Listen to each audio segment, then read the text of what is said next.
When it comes to variegated plants, many people would consider this the holy grail. And I know at least one of them is on your wish list. Might I suggest that we explore a little bit further and look at variegated plants that you might not have seen before. Lesser known variegated plants, because nature has so much more to offer. Oh, and you definitely want to pull out your wish list.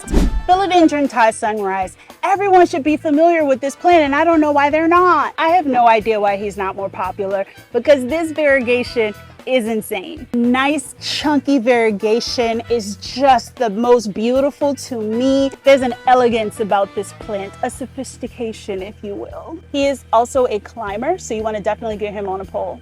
This is a showstopper right here. Stramanthe Charlie. Every single Stramanthe Charlie I have ever seen has been this highly variegated or even more variegated. This is such an easy growing plant. You can't get away from all this color. This just brings so much brightness. And I don't know if you heard, but Birkins are back. What happened to them? I don't know. This plant was all the rage in 2021. Everyone had to have it. He's still beautiful. If any plant needed to make a resurgence, I am glad it is this one. And let's not forget about the Aglaonema pictum tricolor, the holy grail of all things camo. You cannot tell me someone didn't draw this. This is what we mean when we say camo. He is also having a resurgence because people seem to have forgotten about him, but you know what? He is back and he is cheaper than he used to be. Now these plants, people definitely sleep on. This is the Dischidia Million Hearts. Beautiful plant. And have you ever heard of this? This is the Begonia. That's right, Begonia, not begonia. Begonia Agero violaceae. I have never said that word out loud. Look at him. This guy's such an easy grower. I feel like he's a must-have. And this guy, this is a variegated Omedrium. We don't talk about Omedriums either, but these plants are so cool. There's silver varieties, there's this variegated variety. These are just great. Dracaena Milky Way. When it comes to elaborate variegation, nobody has anything on a Dracaena or a Dieffenbachia. Some of the craziest variegation patterns I have seen have been with these two genuses. He is bright. We also have the Cissus discolor. I get a lot of mixed reviews about this plant because some people have problems with it. Others find it a very easy plant to grow. Jury's still out, but you cannot tell me that this natural variegation isn't the most beautiful. Also, if you own one of these plants and you turn it over and you see little white crystals, they're not eggs, they're not pests.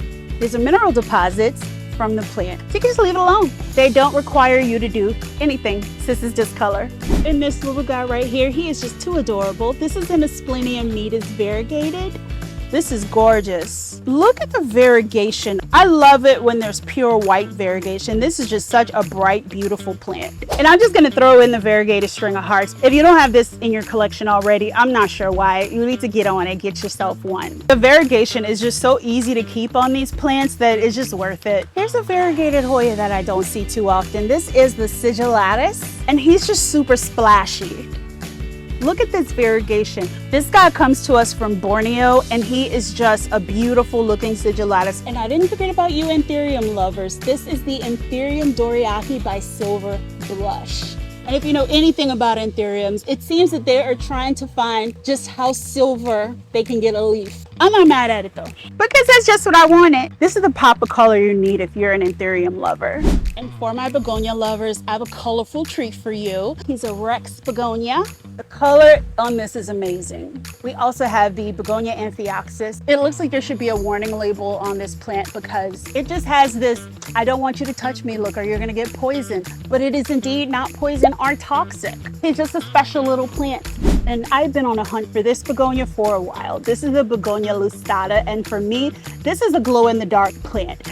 This is so beautiful in big hanging baskets. It has a neon type of sheen to it. The colors you can get with a begonia are just endless. The texture on here is also really velvety and cool. This is a collector's begonia.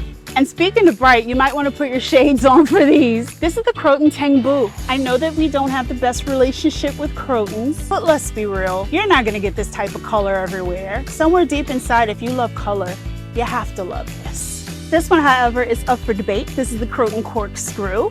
I'm definitely going to go with this one, but he is just a little bundle of chaos. Who doesn't like drama? And there you go. Hopefully you were able to put some new variegated plants on your wish list. Maybe a Croton? No? You'll warm up to them, don't worry. What other variegated plants do people sleep on?